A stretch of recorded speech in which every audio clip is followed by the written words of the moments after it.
Hey everybody, Mr. Klein here. I want to say a few words about percentiles. So we took a quiz,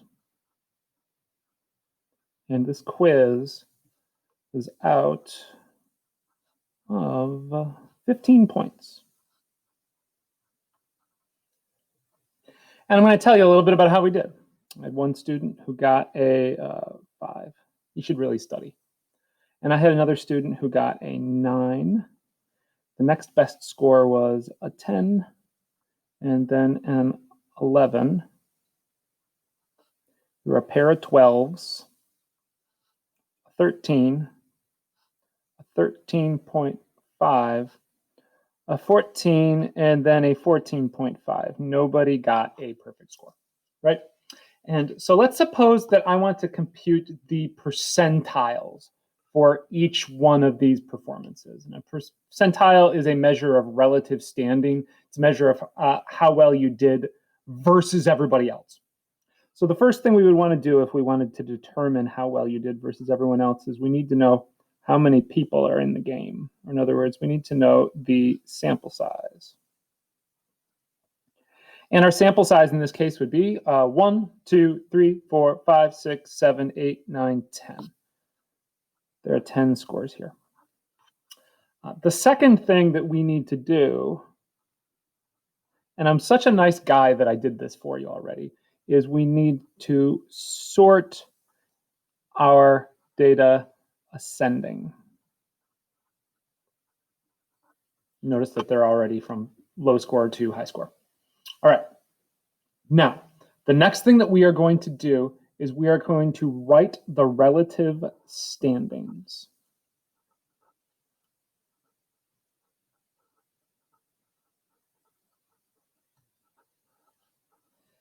You're wondering, what's a relative standing? Well, it's how you stand relative to everybody else. So since this person performed the worst, they're going to get a 1. Since this person performed the best, and there are 10 scores, they're going to get a 10. Since this was the second worst, it gets a 2. You can see where we're going here. So we're just numbering them 1, 2, 3, 4, 5, 6, 7, 8, 9, and 10. So that was step number 3. Now, before I go any farther, I want to make sure that you understand the difference between a percentile and a percentage. So let's suppose we're talking about you, and you got a 13 on this quiz. This is you. Now, a percentage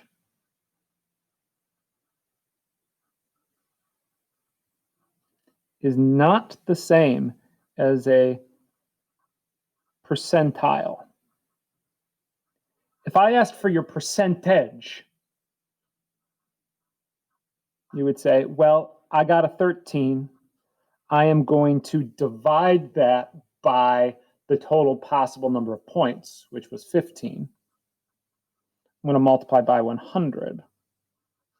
That would give us an 86.7%. Right? Now that's what goes in the grade book, but that right there is not your percentile, even though the two words sound very similar. Here's what your percentile is. We don't use the 13, we use the 7. So a percentile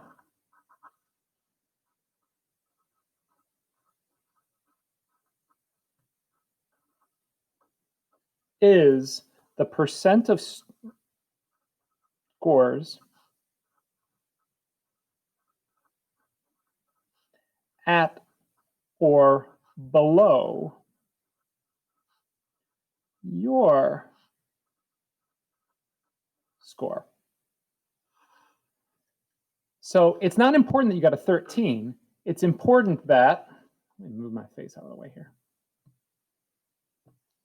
It's important that you were number 7 out of 10. So your percentile would be, I'm number 7 out of 10 times 100 gives us, you're at the 70th percentile.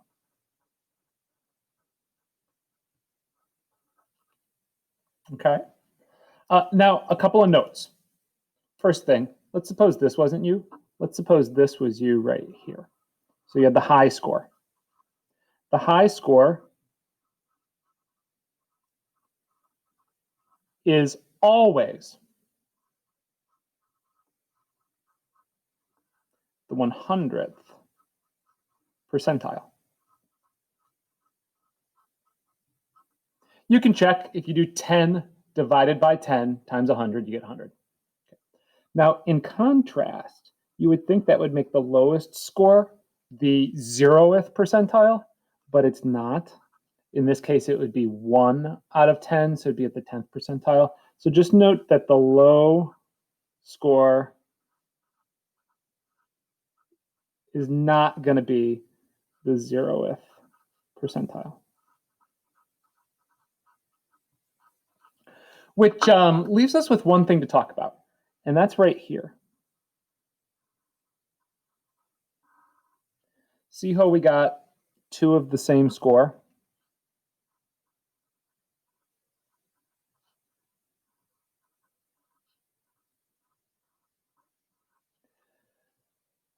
If that's the case, then both of them should have a relative standing of 6, because 6 of the scores are at or below a 12, all 6 of these. So if I asked you to compute the percentile for these, you would say 6 out of 10 times 100 equals the 60th percentile.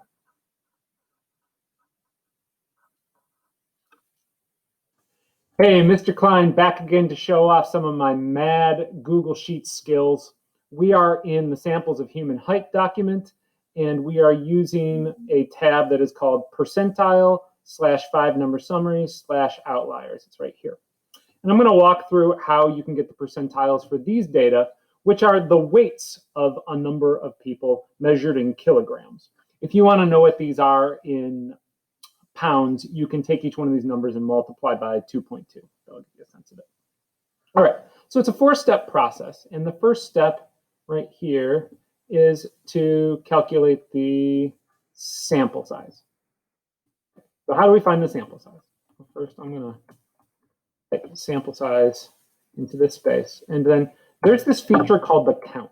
What you do is you write = count. And then it will count the number of values. These values have to be numbers in a given region. Let's see, from here to here. So I have highlighted the entire column, each one of the cells that has one of the numbers in it. So there are 120 measurements in this group. The next thing that we want to do is to sort the data ascending. So I am going to, once again, highlight.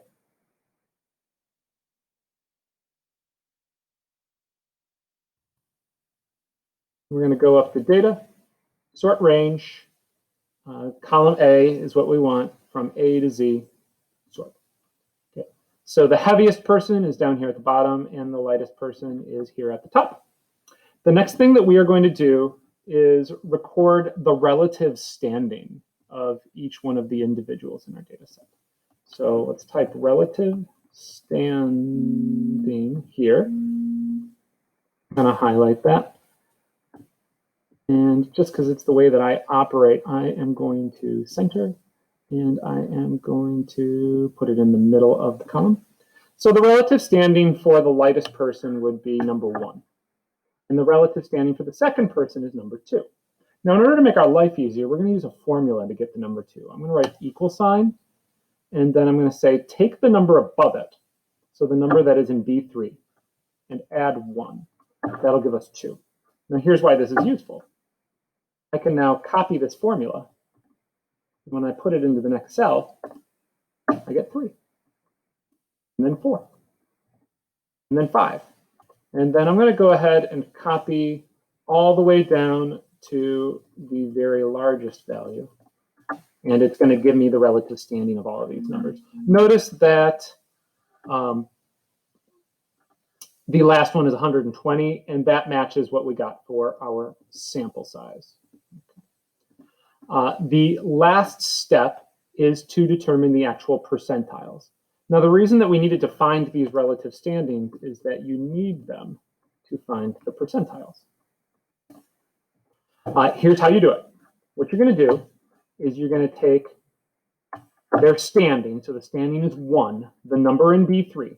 So notice I typed the formula B3 in, and we're going to divide it by the number that is in cell E2, which is the sample size. Now, in order to lock that cell in, I'm going to go $E, $3, and that'll make sure. Oh, what did I do? $3. It's not 3. It's in E2. And that'll give us the percentile. Okay. So that's what goes right here. Now, you would like this to be as a percentage, right? So maybe we should take that number and we should multiply it by 100. So this is the 0.833. It's a little less than 1%. Now, another thing is you probably don't want to have lots and lots and lots of decimal places. Those are kind of icky to deal with. So there's this thing called the rounding feature. Here's what I'm going to do. I'm going to type in round. So it's going to round this number, and then it's going to round it to the first decimal place. So what happens in the first space is the number that we want. And what happens in the second space is the decimal that we want it rounded to. So now it rounds it to 0.8. And if I did this correctly, when I copy, I should get the next number, and then the next number, and then the next number. And you know that each one, the percentile has to be going up. I'm going to go ahead and copy all the way down the page, paste. The last one always needs to be the 100th percentile. All right. Now, let's go quickly through a couple of questions that you might be asked to answer about these percentiles. I've got them over here. You don't need to type these up. Maybe just follow along and watch. A couple of important points that I'm going to mention. Anyone above the 80th percentile is considered overweight. What is that weight? Well, so this is asking us to find a percentile. So I'm going to go to the percentile column here. And I'm going to move on down until I see 80. Oh, and 80 is exactly right here. So that person's weight would be, see, the weights are in the first column. So that would be 88 pounds. Or, sorry, it's kilograms.